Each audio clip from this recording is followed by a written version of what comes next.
right into this. Today we want to talk about team leadership. Team leadership is so important. And for anyone that's online or joining us for Leading Through with Billy Island, I'm so grateful that you're here. We drop content monthly, and we want you to like, subscribe, review, and share with other people so others can be able to get the Word of God and get insight on leadership. Leadership is very important, and I think team leadership is where we really need to get more involved in. We want to get a good mind about that. We need to get the proper heart and the perspective towards team leadership. I remember there was a season where one person with an iron fist ruled everything, but the reality is that team leadership is where it's at. You can't lead without a team. You want to have an amazing team. You can only go as far as your team takes you. Everyone knows the concept. Running backs need linemen. Linemen have to have a quarterback. Wide receivers have to have a quarterback in the game of football in order for them to receive a championship or win a game or even gain a first down. And so team leadership is something I want to talk about, but there's dysfunction in a team. And Patrick Lencioni wrote a book called The Dysfunctions of a Team. And team dysfunction, it has 5 things that will cause you to really have an unhealthy team. The first thing is a lack of trust. When you don't have trust in your team, you won't go too far. How do you build trust? Well, you start by trusting.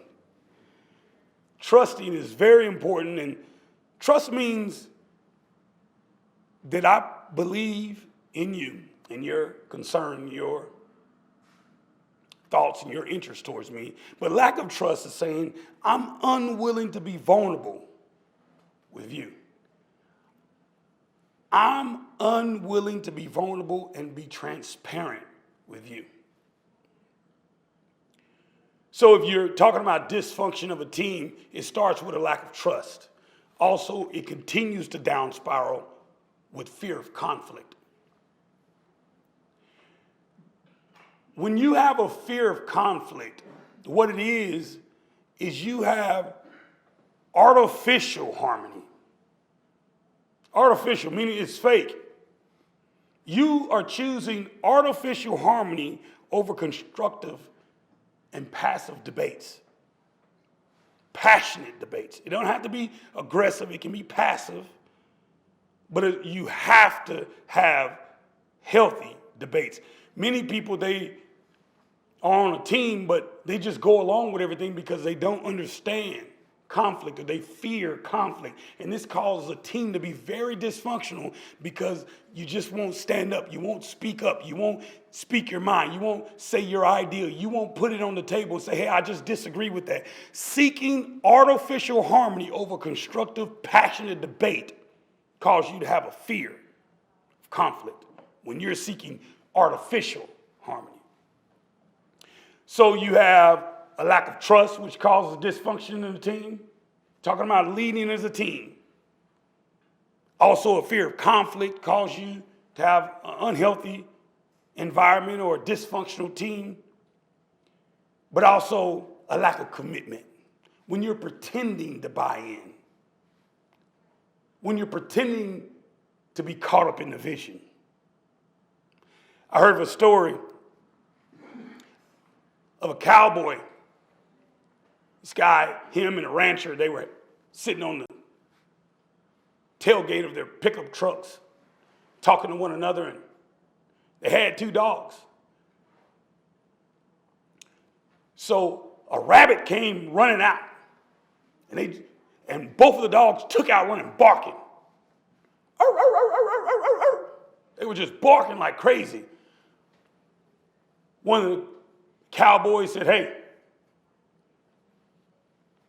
this dog's going to come back at this time. He said, how do you know that? He says, no, I'll bet you $10. said, okay. That dog came back with nothing in his mouth. No rabbit, just a lot of barking, chasing after the wind. The other cowboy pulled out his wallet and gave him $10. He says, how did you know that? He says, well, some people there, they make a lot of noise, but they really haven't caught what they're chasing after. It's a lot of people that they just haven't caught the vision, but they make a lot of noise. No commitment. They have a lack of commitment. They're barking. They're the ones that's talking the loudest. They're the ones that's talking about, how they're bought in, but a lack of commitment, pretending to buy in for group approval or for acceptance, creates discord throughout the team. Like that dog barking, but hadn't caught the rabbit. And many times people are barking, but they haven't caught that vision of the team. So what do? You make sure as a team that this is not taking place in your environment, in your culture. A lack of trust, fear of conflict, lack of commitment. And here's another one: avoidance of accountability. When people are ducking the responsibility to call their peers or call their superiors, to be able to call them out on counterproductive behavior, which sets low standards. You won't call them out about their behavior. It's a lack of accountability. That's avoidance of accountability. And it makes for an unhealthy culture. And we want to lead as a team. That's what God wants us to do. He wants us to get a team in our business, in our startup, in our families. We lead as a team in your marriage. Me and my wife, we lead as a team.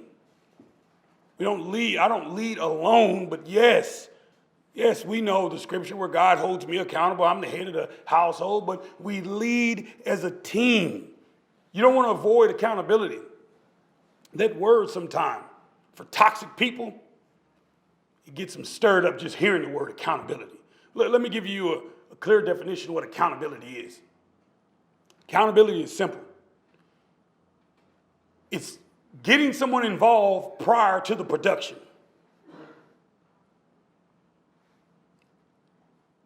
If you tell someone, a teammate or your leadership or your superior, you tell them after the fact, that's news. It's called an update. It's not accountability. Accountability is when you tell someone and they can give you access to shifting it, to changing it. Or in the middle of you conducting a certain way, someone, comes and speak to you about that matter and you make adjustments because you're in the moment. But after it's done, accountability is it's not accountability now, it's just news. It's just an update. Another thing that causes dysfunction in a team: 1, lack of trust; 2, fear of conflict; 3, lack of commitment; 4, avoidance of accountability; and 5, inattention to results. When we're not attentive to results, we don't even care about the results. When we have goals and we don't conquer them and we dumb it down as if it's okay, we're lowering the standard. We don't have an idea of where we want to go. We don't have any goals, that we're passionate about. And even if you did have goals, you're okay with not conquering them. And the team doesn't say anything about it. This is becoming unhealthy.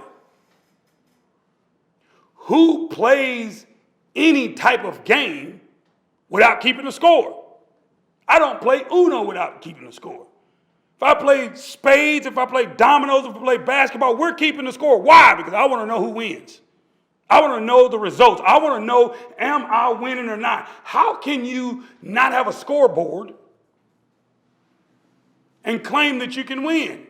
And we're all in this as a team to win, whatever it may be. To win in our marriage, to win in parenting, to win in our startup business, to win as a pastor, to win as a church member, to win as a person that serves in a church, to win in investments. You want to win. How do I know if I'm winning or not? Well, I have to set some type of goals. And I have to pay attention to whether I am accomplishing those goals or not. Focusing on personal success many times affects a team. When you're only focused on you instead of, if you have a team and we're all together and we have goals and you say, well, I accomplished mine, it's like, that's not a team player. Did we all accomplish it? One of the greatest basketball players that never got an NBA championship is Allen Iverson. Allen Iverson was one of the most phenomenal, explosive point guards ever to come on the basketball court in the lace-up shoes. Allen Iverson was one of the best. He actually got an MVP. He even went to the NBA Finals, but he lost. If you look at all of his personal accolades, this guy was set up to be, not only a Hall of Famer, but he should have won championship after championship after championship. But one thing you look at when you evaluate the Philadelphia Sixers is that he didn't have extra pieces, a team, to be able to take them to the next level. We have to have a team if we want to win. We want to make sure that we have a team. As a team, if one doesn't trust one another, it will be in dysfunction. The team will be in dysfunction. When there is no healthy conflict, the team is not going to function properly. Where there is a lack of commitment, there's no way the goals of the team are accomplished. With a lack of accountability, no one functions toward the purpose of the team. A team's top priority is to be attentive to the results the team is seeking to accomplish. It's so important to know what your role is on the team. Now, when we're talking about team leadership, we talk about team dysfunction, but also there's diversity. You want to think about the diversity. Often when teams have diversity, sometimes you're evaluating someone else's gift or you're evaluating how great they are, and it causes you to minimize the gift that you bring to the table or your talents or your abilities. We want to make sure that we evaluate ourselves and be self-aware and have enough emotional intelligence to be able to process what we are great at, what we're good at, and what we're downright just horrible at. Things that we're good at, we possibly can do, but it's not mandatory. Things that you're great at, you want to stay in that area 65 to 80% of the time. You want to stay in that area. 65 to 80% of the time, I want to stay in the areas where I'm great. The things that I'm good, I'll do it with all my heart, passionate. But usually, I want to have somebody around me so they can make it great. Someone that's great in that. Well, what a lot of times we do when diversity comes is we begin to start looking at what we're weak at or where we're not all that good, and we spend a lot of energy trying to make that better. I want to get better at that. No, I'm going to stay in the lane where I'm good. The area that I'm bad, you'll find yourself spending 80% of your energy trying to get an area that you're not good at to lift it up. And it's like, that's just not your sweet spot. Accept that. Diversity on a team means that there's someone else that's better than you in that area, and you want to go ahead and get that individual shifted into that space. That's called wisdom. We're not thinking about the win. We're not thinking about team leadership if we're thinking that I have to do it all. I have to do that as well. If you're good at that, let's make sure that you're doing that. And while you're doing that, I'll watch. And I may learn, but I'll probably never be as good as you are in that area. And that's okay, because I'm secure in the 65 and the 80% area. That percentile, that area, that greatness, I live there. That's my sweet spot. And you want to find out, what is my gift? Because the Bible even talks about gifts. In 1 Corinthians chapter 12, verse 4 through 7, it says there are different kinds of gifts. But they're all given to believers by the same Spirit. There are different ways to serve. So your way is not the only way. And your gift is not the only gift. And let me tell you this, and this is one that, was a knee slapper for me. You are not God's given gift to every situation. You are not God-given gift to every situation. There's going to be someone else that's on your team to do it entirely better, and you may even be the superior, authoritative, positional individual. You may be like me, a senior pastor. You may be the person that's in charge, but you're going to have to get some insight and wisdom from someone else, and that does not devalue you. That just makes you a team player, and you're functioning in team leadership now. We want to make sure that we promote unity. And there cannot be unity if there's no diversity.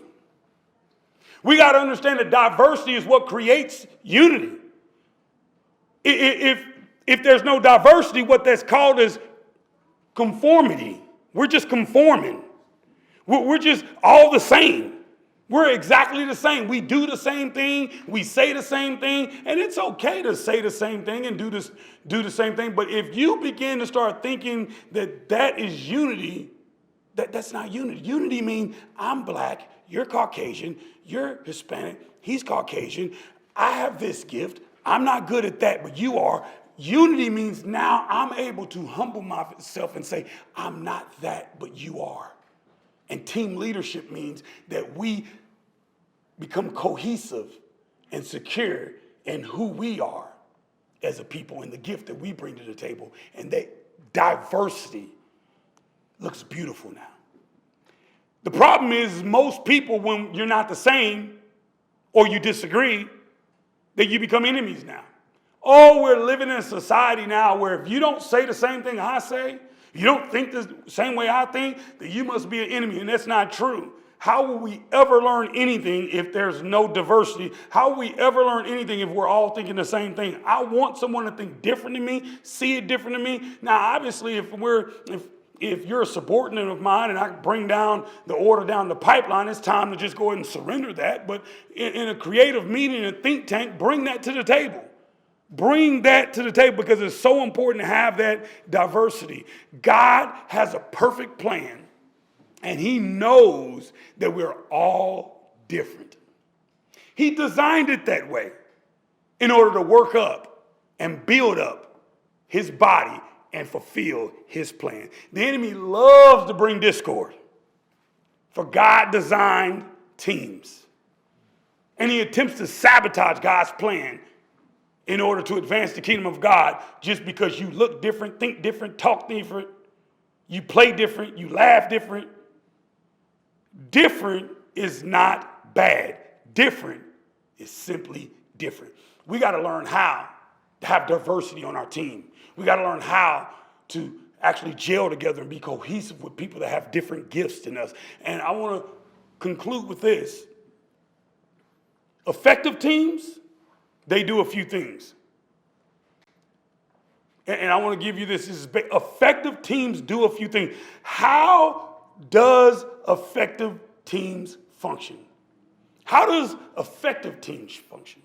How does people that are working towards a common goal, they're on a team and they're leading an organization, they're leading a startup business, they're leading a church, they're leading their family, they're leading in parenting, they're leading their marriage, they're leading because everyone has some type of influence. Influence is leadership. Leadership is influence.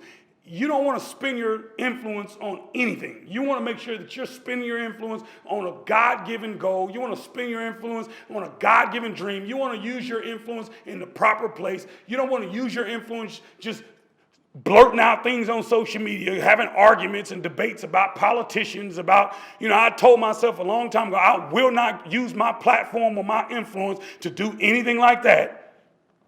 I want to use my influence to advance God's kingdom. And so how do effective teams function? How do they use their influence? Well, what they do, one of the things they do is they trust one another. You got to get an inner circle and believe that they have your best interest at heart. And I'm going to tell you this, because I'm a religious man. I'm a believer. I'm a relational man. When I say religious, I mean I'm in the church context. I'm in the area where I believe in God, but I don't believe you can really trust man until you truly trust God. It's very difficult to trust mankind, people, if you don't trust God. Because if I trust God, I believe that you're sovereign in every person that comes into my life. You allow them to come in my space. Now, obviously, I make a decision what category you go in. You're inner circle, outer circle, or you're just, walking around, the temple. You're not in the holy space of my area. I'm not just vulnerable where I'm giving you everything, but I trust you. And so it's so important to know that trusting others is a byproduct of trusting God. When you trust your team, you're vulnerable to your team. You're vulnerable with your team. You believe that they have your best interests at heart. I really want you to think about the team that you're involved in, because everyone has a team. I always joke around. My last name is Island. My name is Billy Island. My wife's Helena. Her last name is Island because we're married. And so I always say, Team Island. Everyone has a team. You may have a marriage. That's a team. And I'm going to tell you, if you got some kids, sometimes it's your team against them. And if you got like 5 kids and there's only 2 of y'all got to have zone defense. But if you got 2 kids, you can have man-to-man. You can have man-to-man defense. But the reality is you have a team, they have a team. You are part of a team. And you got to make sure that team, you trust that person. You believe in that person. You believe that person has your best interest at heart. What they say is face value. You don't dig deep into, trying to discover what their motives were. You believe that their heart is for you. So how do effective teams function? First thing, they trust one another. Another thing is they engage in healthy conflict. Like they have those hard conversations. They pray, do whatever they need to do. Maybe they need to clear their mind out. Maybe they need to, process their steps that they're going to take towards having this conversation. But they have healthy conflict. Every day, I have some form of healthy conflict. Whether it's with my wife, whether it's with a staff member, whether it's I'm with a one-on-one with one individual that I'm discipling. But I'm going to demonstrate that I'm going to have healthy conflict. Conflict is not a negative thing. So many times we were raised up in a culture where people didn't know how to have conflict.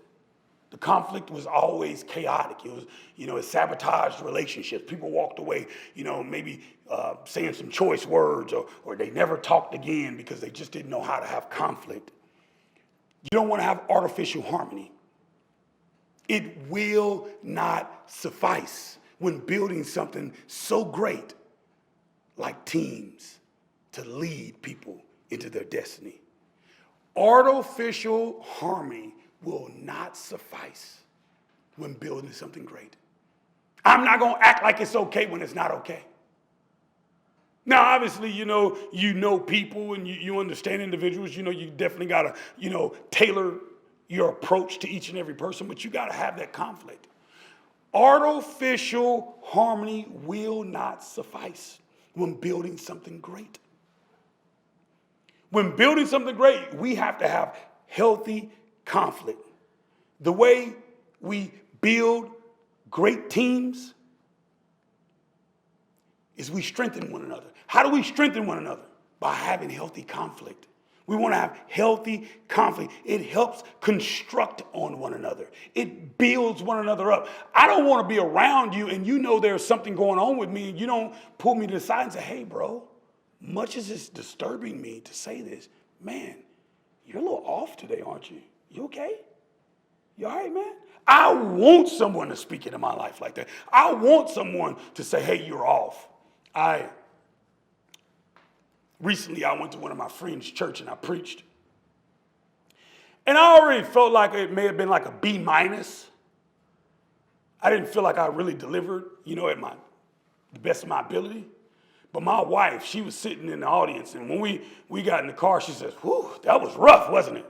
And I looked at her, and she said, man, that was tough. What she was telling me was like, you blew it.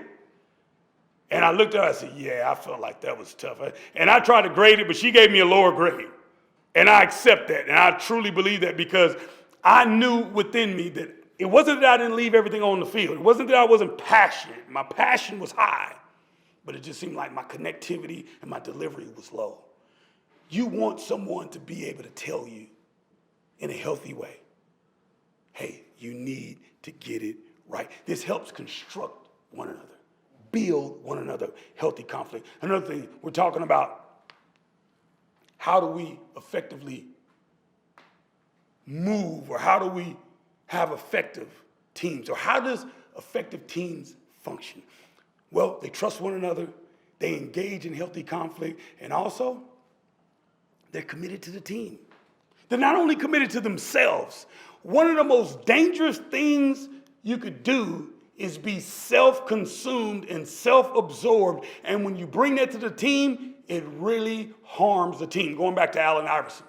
I don't know whether he was just focused on his stats or his agenda, but what I can say is that man would average 30 plus points, a few assists, and rebounds, and he passionately left everything on the field, but he never won a championship. I always wonder if he would have been more like a LeBron James and would have been a facilitator and made sure that everyone else got involved. I wonder if was it really that he did not have a team? He didn't have a great team, but he could have made them better by getting them involved more.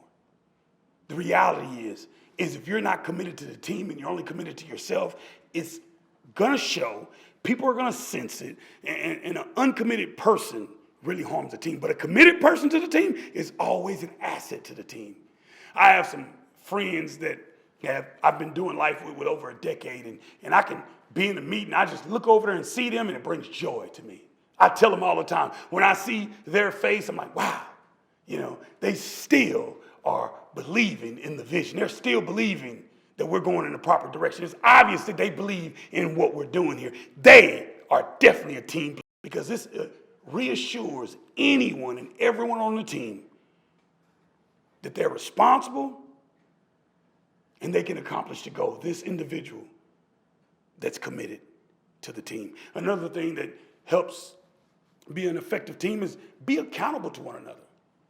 This helps everyone align with God's vision for his house, for his purpose, for his plan. We need assistance and we need accountability to one another. One of the most dangerous things is a person that cannot be taught. An unteachable person is very dangerous. As a team, we learn from one another. We hold one another accountable for one's responsibilities. So it's very important for us to be accountable to one another. Be accountable to one another. That's how we can be an effective team. Talking about team leadership. We want to be accountable to one another because this helps one another stay aligned with the God-given vision of where everyone's headed. Also, being attentive to results. I want to know the score. I want to know the data. I want to know how many people were in the building. I want to know how many people got saved. I want to know how many people were reached, how many people were baptized. And if you're in a business, you may say, well, I want to know how many products we sold, how much revenue we gained. Whatever business you're in, I want to know how the kids are doing. Are they doing good in school? Are the grades good? How's their behavior in parenting? I want to know what's going on because this tells me whether I'm winning or not. And so being attentive to results is the proof that you have an effective team. When you're crushing your goals, you're conquering your goal. Meaning every time you have a meeting or a one-on-one with your superior officer, your direct reports come to you and they say, hey, we accomplished this, we accomplished that. My gosh, it's just refreshing to know everything is aligned because we're accountable to one another and everyone is crushing their goals. This tells you that you're being effective. This is what it's all about. A functioning team. They focus on the results. They're focused on what is the goal. So many times we can get caught up in busyness. We're just so busy. Busy! You say, what are you doing? I'm just busy, man. You busy doing what? I'm just busy. What'd you get accomplished? I don't know, but I'm busy. Did you actually accomplish that goal? Nah, well, I was too busy. Did you actually get that done that I asked you to do? No. But I was busy, though. It's like, no. The goal is to make sure that you are conquering your goals and getting results in your life. Team leadership works on the following. If you are on a team and you're leading, you work on the following. making sure your team is not dysfunctional, making sure there's diversity on the team, and you make sure you're very effective on the team. These are the things. And how are you effective on the team? Well, you trust one another, you engage in healthy conflict, you be committed to one another, be accountable to one another, and be attentive to the results. I'm so grateful when anyone log in and they get plugged in with us on our Leading Through podcast. So if you love this and it added any value to you, I want you to like, share, review, rate. It would mean the world to me if you just go ahead and share it on any platform to make sure that people can get this content and digest it just like you did. God bless you, and thank you so much for joining us.